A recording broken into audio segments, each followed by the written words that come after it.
Assalamualaikum warahmatullahi wabarakatuh. Kami dari kelompok 2 dengan mata kuliah Sistem Pemerintahan Indonesia dengan dosen pengampu Bapak Harius Eko Saputra MSI akan menjelaskan materi tentang sistem pemilihan umum.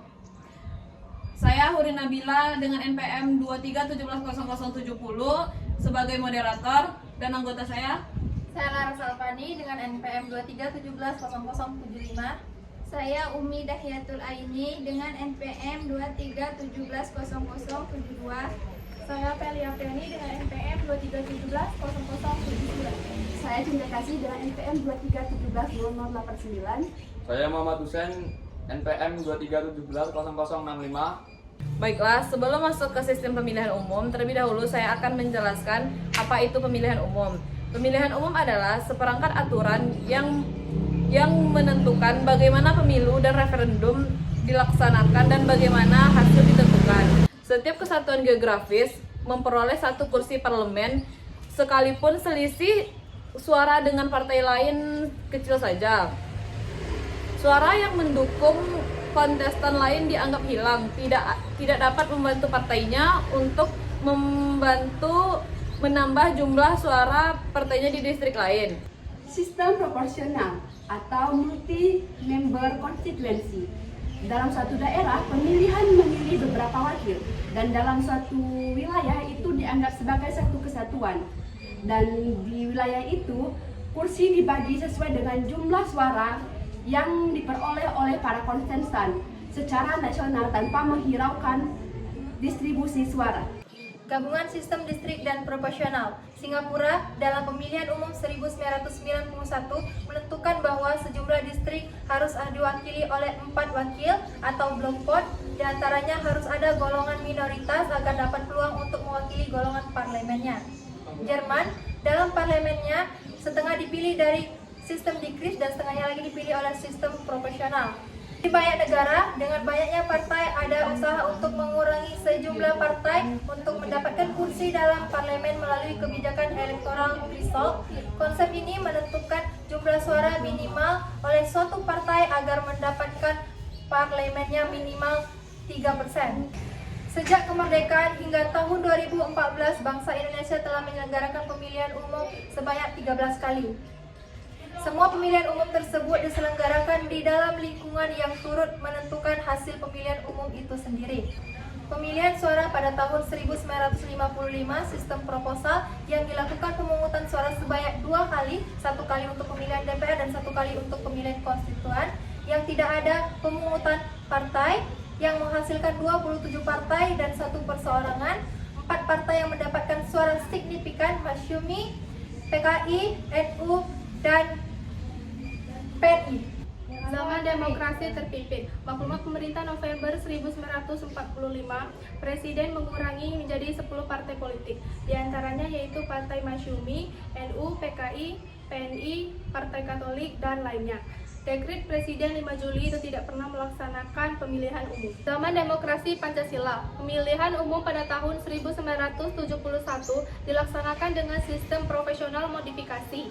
Yang pertama yaitu setiap tingkat daerah 2, kabupaten atau kota madya, dijamin mendapatkan 1 kursi dari DPR dari Jawa maupun luar Jawa, karena pemilihan dari Jawa itu lebih banyak daripada di luar Jawa. Yang kedua yaitu dari 460 anggota DPR hanya 100 yang diangkat. 75 diantaranya diangkat menjadi ABRI dan 25 lainnya itu diangkat menjadi non-ABRI. Undang-Undang Nomor 3 Tahun 75 bahwa kepengurusan partai politik hanya sampai di daerah tingkat 2. Kebijakan ini disebut masa mengembang. Kebijakan ini menguntungkan Golkar karena 2 partai tidak dibenarkan aktif di tingkat desa hanya sampai di daerah tingkat 2. Golkar bebas bergerak sampai di tingkat desa. Golkar bergerak secara mutlak, masih menggunakan sistem proporsional. Pemilihan umum tahun 1977,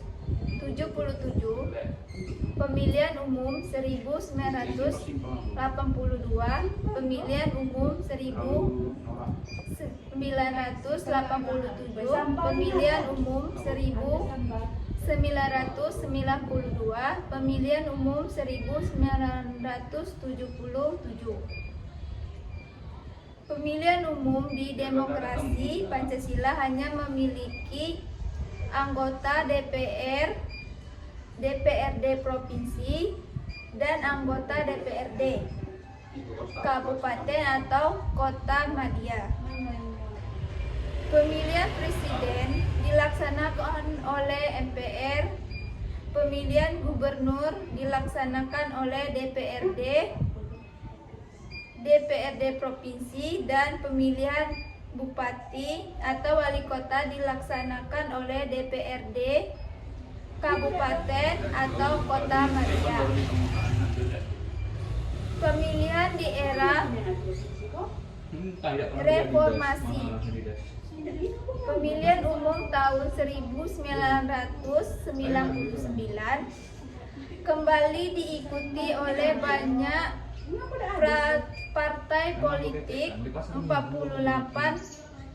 parpol, dan yang mendapatkan kursi di DPR adalah 21 parpol. Sistem pemilihan umum yang dipakai masih menggunakan sistem proporsional landasan Undang-Undang Nomor 22 Tahun 1099. Masih memilih anggota DPRD, DPRD provinsi, DPRD kabupaten atau kota. Pemilihan umum tahun 2004 landasan hukumnya Undang-Undang Nomor 12 Tahun 2003. Kontestan pemilu diikuti 24 parpol. Memilih anggota DPR, DPD, DPRD provinsi, DPRD kabupaten. Memilih presiden dan wakil presiden secara langsung dengan sistem 2 putaran. Kebijakan elektoral threshold yang ketentuan bahwa untuk pemilihan anggota legislatif setiap parpol harus meraih minimal 3% jumlah kursi DPR. Terbentuknya Komisi Pemilihan Umum atau KPU menggunakan sistem proportional representation dengan metode suara terbanyak. Pemilu tahun 2009. Pemilihan umum lebih transparan dan akuntabel, menggunakan sistem proporsional terbuka murni untuk pemilu legislatif dan DPRD dan DPRD. DPD menggunakan sistem distrik berwakil banyak. Pemilu presiden dilaksanakan terpisah dengan pemilu legislatif. Dibentuknya Lembaga Badan Pengawas Pemilu 8 April 2008. Parliamentary threshold 3,5%. Pemilu tahun 2014, pemilu legislatif atau DPR dan DPRD menggunakan sistem proporsional terbuka atau mendapatkan suara terbanyak. Per dapil DPR disediakan 3-10 kursi, 3-12 kursi atau per dapil DPRD provinsi dan DPRD kabupaten. Kota dan DPD 4 kursi per dapil. Pemilu presiden terpisah dengan pemilu legislatif. Kepala daerah dipilih oleh rakyat dengan mekanisme pilkada. Sistem penghitungan menggunakan metode kuota HER atau total suara sah dibagi dengan pembagi pemilih. Itulah cara mendapatkan kursi di DPRD. Baiklah, itulah penjelasan materi dari kelompok kami. Lebih dan kurang kami minta maaf. Wassalamualaikum warahmatullahi wabarakatuh.